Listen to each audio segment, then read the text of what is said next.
탑다운 뷰 2D 게임의 그림자 처리에 대한 연구입니다. 저는 청강문화산업대학교 게임 콘텐츠 스쿨의 이상원입니다. 이 연구는 2D 게임의 이미지들을 평면에 겹쳐 그리는 탑다운 뷰 시점의 게임에 대한 연구입니다. 이 시점에서는 그림의 입체적인 묘사를 2D 자체에 그려 넣음으로써 캐릭터나 오브젝트가 마치 수직으로 일어서 있는 듯한 느낌을 그림에서 표현해서 전달하는 방식입니다. 그러나 실제로는 2D 평면에 배치된 그림들이기 때문에 그림자를 어떻게 처리해야 되는지에 대한 이슈가 발생할 수 있습니다. 먼저 2D 평면에 처리한다는 내용을 먼저 살펴보겠습니다. 이것이 2D 평면에 배치하는 모습을 보여주는데요. 마치 수직으로 일어서 있는 듯한 모습을 볼 수 있지만 옆에서 이렇게 보면 2D 이미지인 거죠. 이 프로젝트는 청강문화산업대학교 게임 콘텐츠 스쿨의 2022년 졸업작품 프로젝트인 크롤테일즈라는 게임의 모습입니다. 그리고 그 게임의 개발 초기 모습인데요. 개발 초기에는 이처럼 완전한 2D 방식으로 개발이 진행되었었습니다. 그리고 개발 후기의 모습을 살펴보겠습니다.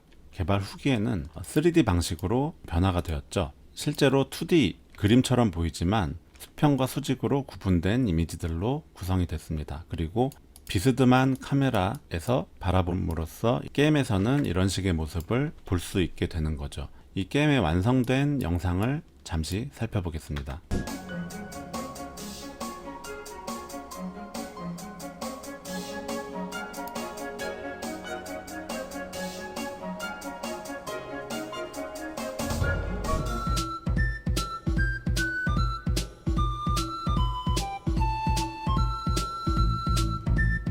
자, 여기서 눈여겨봐야 할 부분은 이 게임의 그림자 처리에 대한 부분입니다. 여기서 보면은 캐릭터들이 모두 다 그림자를 들고 있습니다. 그리고 이 그림자가 기존의 건물 그림자와 자연스럽게 어우러지고 있죠.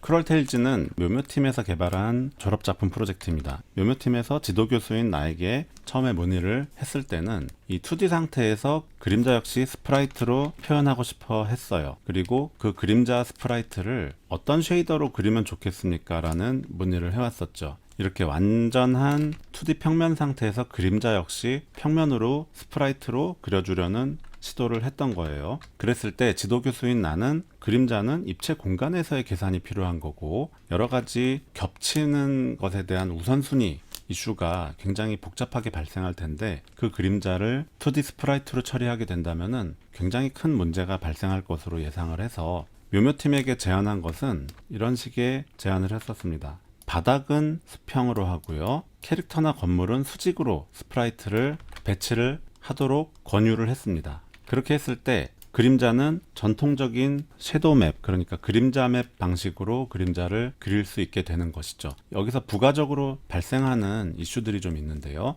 유니티 3D의 엔진 특성상 2D 게임의 스프라이트에 최적화를 하기 위해서는 이 스프라이트 렌더러를 사용해 주는 것이 바람직합니다. 이 스프라이트 렌더러를 사용하면서 동시에 그림자를 그리기 위해서는 커스텀한 스프라이트 전용 쉐이더가 필요해집니다. 거기에 대한 언급이 이쪽 문서에 나와 있는데요. 스프라이트 그림자를 그리는 유니티 3D 설정에서 쉐이더 쪽과 스프라이트 렌더러 컴포넌트 쪽에서 두 가지 이슈가 생깁니다.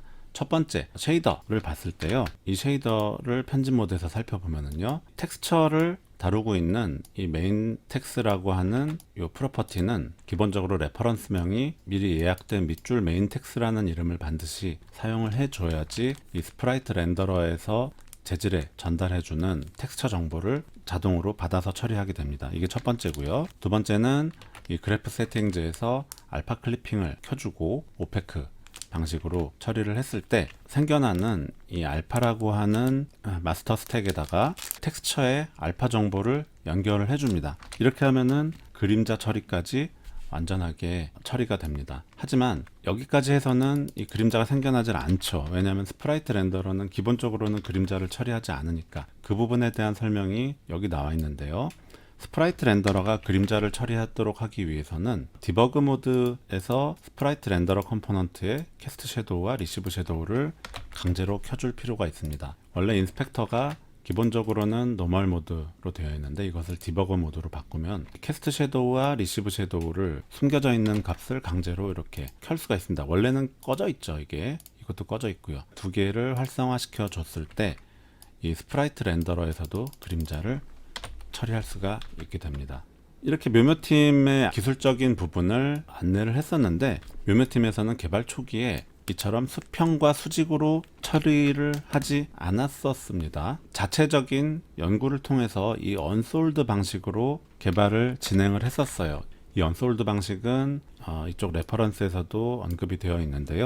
이 언솔드 영상은 유나이트 2020에서 발표를 했던 내용입니다. 그 메구스타 게임즈에서 2D 게임을 만들 때 그림자 처리에 대해서 이런 식의 2D 스프라이트지만 그림자를 그리고자 했을 때 어떤 식으로 접근을 했느냐에 대한 발표였어요.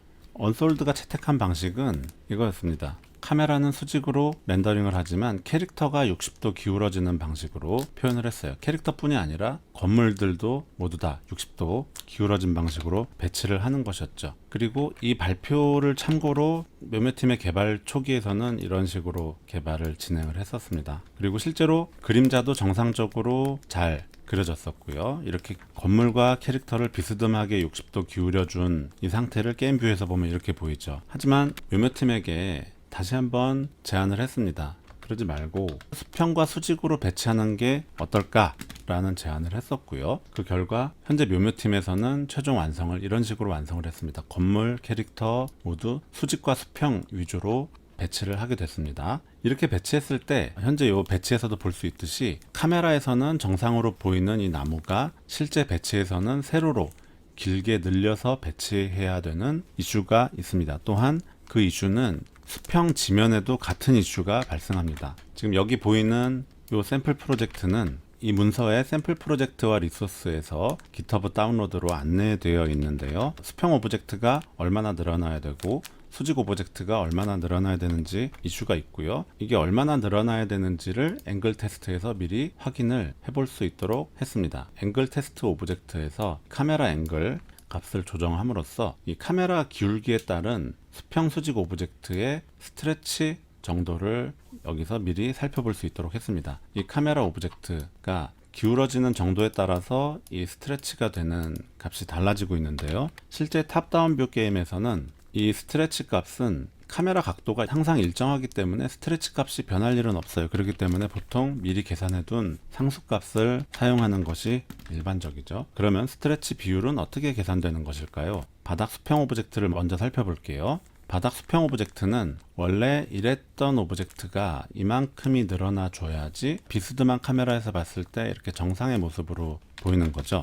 카메라가 원래 수직에서 이만큼 기울어졌을 때 기울어진 각도를 세타라고 하면은 삼각-B에 의해서 H라는 비율이 필요합니다. 원래 이미지가 B일 때 H만큼 늘어나야 되는 거죠. 원래 이미지를 1이라고 놨을 때 이게 직각삼각형일 때 코사인 세타가 이렇게 되죠. H분의 B니까요. 근데 B가 1이라고 가정하면은 H값은 1 나누기 코사인 세타가 되는 거죠. 그리고 또 수직 오브젝트의 경우를 보면은 수직 오브젝트는 요 케이스죠. 요쪽 케이스인데 요 캐릭터는 현재 비스듬한 카메라에서 보면은 짧아 보이죠. 하지만 정상적으로 보이기 위해서 이만큼이 늘어나야 되는데요. 이 비스듬한 카메라 각도에서 원래 이렇게 보였던 이미지가 이만큼 길게 늘어나는 비율을 알기 위해서는 원래 이랬던 이미지가 이만큼 늘어나기 위해서는요. 아까는 세타가 이거였죠. 하지만 지금 사용된 세타는 이쪽 세타입니다. 이쪽 각도를 사용한 코사인의 h분의 b, 삼각-b를 이용해서 코사인 세타는 h분의 b니까요. b가 1일 때의 h 비율을 알아야 되는 것이니까 비율 h는 1 나누기 코사인 세타가 됩니다. 그래서 수평 오브젝트와 수직 오브젝트가 둘 다 1 나누기 코사인 세타지만 이 세타가 사용되는 각도가 달라지는 거죠. 이 앵글 테스트 스크립트 내용을 살펴보면요. 그라운드 수평 오브젝트는 1 나누기 코사인 세타입니다. 여기서 사용된 것은 그냥 카메라 앵글을 그대로 사용했고요. 근데 수직의 캐릭터 오브젝트는 마찬가지로 1 나누기 코사인 세타지만 사용된 게 90 마이너스 카메라 앵글, 각도가 달라지는 모습을 볼 수 있습니다. 이 샘플은 단순히 이해를 돕기 위한 목적으로 이렇게 슬라이더를 만들어 놨는데요. 실제 게임에서는 이런 메인 카메라의 기울기가 달라질 일은 없습니다. 그리고 캐릭터가 사실 3D 공간상에서 보면은 살짝 더 키가 큰 모습이기 때문에 그림자 역시 더 길게 발생합니다. 그것을 감안해서 이 라이트의 방향은 조금 수직에 가깝게, 그림자가 좀 더 짧게 발생하도록 조정할 필요가 있고요. 그리고 이게 실제 3D 공간으로 배치되는 방식이기 때문에 생기는 장점들도 있습니다. 예를 들면 이런 모습을 볼 수가 있는 거죠. 캐릭터도 그렇고 땅바닥도 그렇고 건물도 그렇고 실제 3D 배치에 근접하는 방식이기 때문에 이렇게 건물 뒤에 숨었을 때 스텐실에 의한 실루엣 처리도 가능하고요. 또 이런 것도 가능합니다. 이 캐릭터가 액션을 취했을 때 혹은 주변에서 뭔가 폭죽이나 폭발이 터졌을 때 생기는 파티클들이 땅바닥에 통통 튄다거나 광원 효과를 적용했을 때 그것이 실제 3D처럼 적용되는 효과도 가능하게 되는 거죠. 이 부분에서도 이제 언솔드 방식과 묘묘팀 방식의 차이가 발생할 수 있는데요. 이 좌측이 이제 언솔드에서 채택한 방식이었죠. 서로 장단점이 있기 때문에 무엇이 더 우수하다고 볼 수는 없는데요. 3D 파티클적인 접근에서도 묘묘팀은 좀 장점을 보일 수 있습니다. 예를 들어서 파티클이 그라운드에 컬리전 충돌함으로써 땅에 통통 튀는 어떤 연출을 한다고 했을 때 파티클들이 통통 튀더라도 캐릭터 스프라이트에 간섭이 생기진 않겠죠. 하지만 이런 경우에는 캐릭터를 뚫고 들어갔다가 나왔다가 들어갔다 나왔다 하는 그런 모습을 볼 수가 있고요. 결정적으로 개발팀들에게 의견을 수집했을 때 아티스트 관점에서 수평 수직 방식이 좀 더 직관적으로 배치를 하기 쉬웠다 라는 피드백들이 있었습니다. 여기까지가 탑다운 뷰 2D 게임의 그림자 처리에 대한 연구였습니다.